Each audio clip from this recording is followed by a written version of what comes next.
What's up, guys? I am back with another review for you. I did not plan to do this review on this movie. You know, I didn't even know this movie existed. You know, TikTok put me on to 365 days and 365 DNI in Italian. So, yeah, this movie kind of went viral on TikTok. It was up earlier, around like May, and then it got put on Netflix on like the 7th of this week. So I saw it this morning. I went, y'all ever have your hair scare you to the point where you think it's a bug? That was me just now. Okay.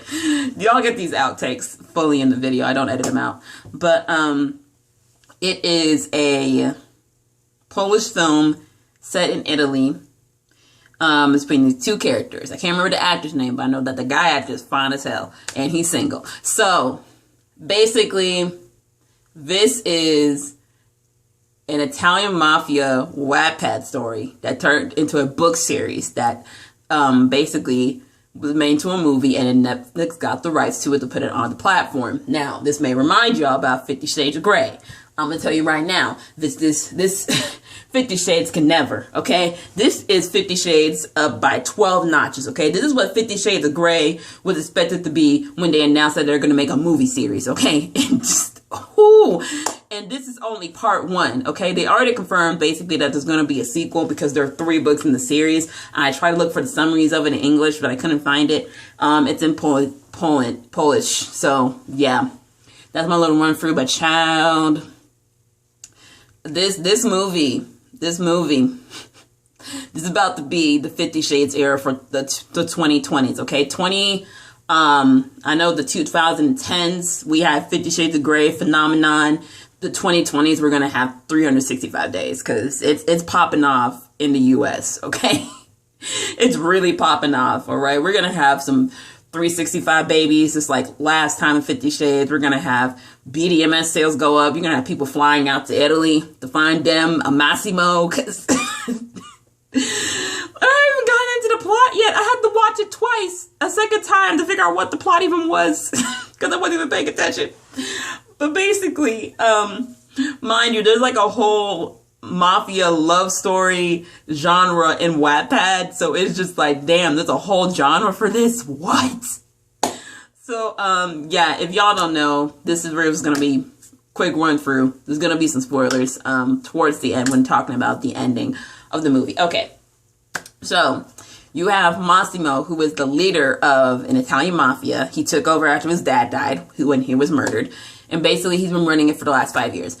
You have Laura, who is pronounced Lauda. She is an ad exec in San Francisco, and she flies to Italy for her birthday with her boyfriend and her friends. And basically, she gets kidnapped because Massimo remembers her from 5 years ago when she was back in Italy, and kidnaps her and says that she has 365 days to fall in love with him. If she's not in love with him by her 30th birthday, then he'll let her go. I'm just like, damn, you could have kidnapped this girl on her birthday just because you saw her one time 5 years ago. Like, this guy has been searching for this girl. Like, oh my God. He's been searching for this girl for 5 years, and then he just randomly sees her at the airport and just kidnaps her. What? Dude, she don't even know you. Why? And he gives a very like BDSM dom behavior, but he's about consent. I'm like, hold up. I'm so confused.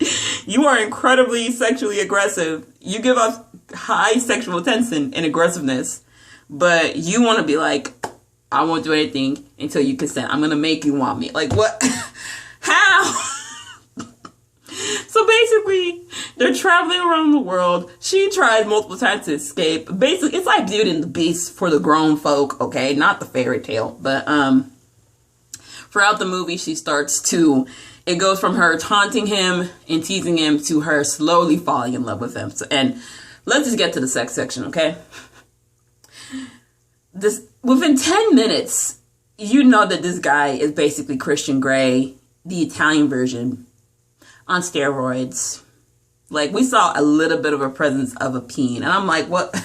Okay, so y'all this kind of movie, okay? Now, mind you, a lot of stuff that's filmed in Europe and, you know, Italy and France. I remember flying I remember going to visit my aunt in Paris, and, you know, I had the TV on late at night, and, you know, they have Universal TV, so they really didn't have a cable bill. So basically, I would shuffle between channels, and I remember shuffling, and I saw, and I would usually when I shuffle, I watch for 2 seconds. Basically, I saw a whole full-ass sex scene. I'm like, TV off. Nope, nope, nope. Like, for real, the French, like, I know the French and Spain, I don't know if Spain does this. I know France and Italy, their TV, they ain't got no TV guidelines ratings. Like, they just, it's full boobage, butt, maybe lower parts, extremities showing. It's a lot. With this movie, filmed in Italy, it basically, it holds no bar, okay? Let me tell y'all, the 2 scenes to look out for. The 2 scenes to look out for is the plane, well, actually, no, 3. The plane scene, the boat scene, the most notable scene, and then you have the reunion scene in the apartment. So those are the 3 you need to look out for, just to warn y'all. The rest, you know, mostly going around, it's basically the choking in the mirror, and then her just basically trying to escape. That's the most notable parts people see. Oh, and the shower scene. The shower scene when he grabs her from behind. I'm giving y'all full details of this movie. But yeah, basically, it's getting bad reviews because of Stockholm Syndrome, which is pretty obvious. Okay, this reminds me of 50 Shades of Grey. That's why people are comparing it, because basically, she's falling in love with her captor. Stockholm Syndrome. No, and whenever she tries to escape, the cops are in on it because he's part of the mafia. And I'm like, wow, okay. So basically, stuff gets dangerous because he's angered one of the crime families. There's a whole war going on. He sends her away. He comes back after like a couple of weeks. She's pissed at him. They have makeup sex or reunion sex, and basically he proposes the next morning with a ring on her finger. I'm like, y'all took this from Diary of a Mad Black Woman. Y'all took it from Tyler Perry.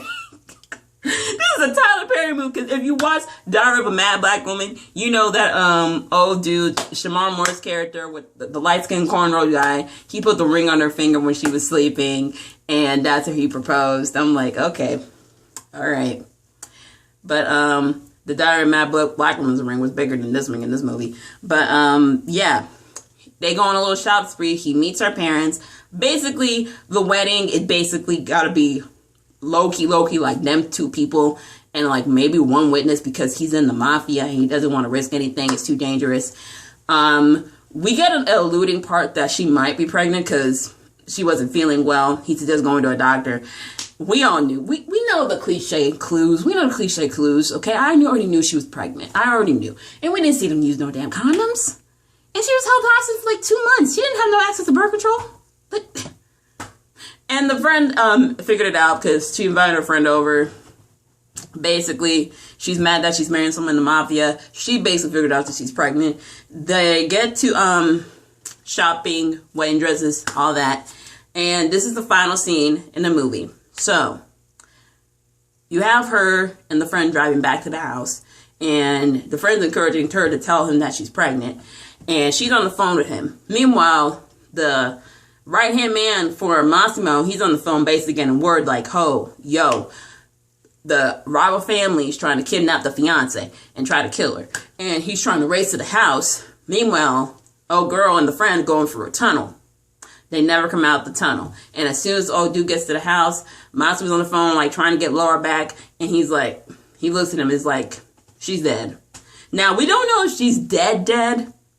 Now, that's what I thought. I thought she was killed at the end, because you immediately see like a cop car pulling up to the scene. We're like, oh, she dead. That's messed up. But found that there were like 3 books, and apparently in the second book she's still alive and still pregnant.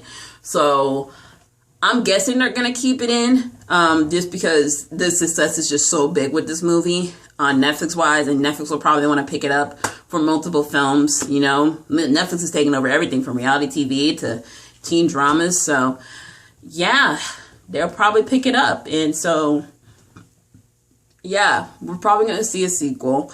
Basically, from what I've read about the second book, he's going to basically fight to get her back from the kidnappers, which is crazy. Like, this girl keeps getting kidnapped. Like, oh my God. So overall, it's kind of a basic storyline. It's a Stockholm love story.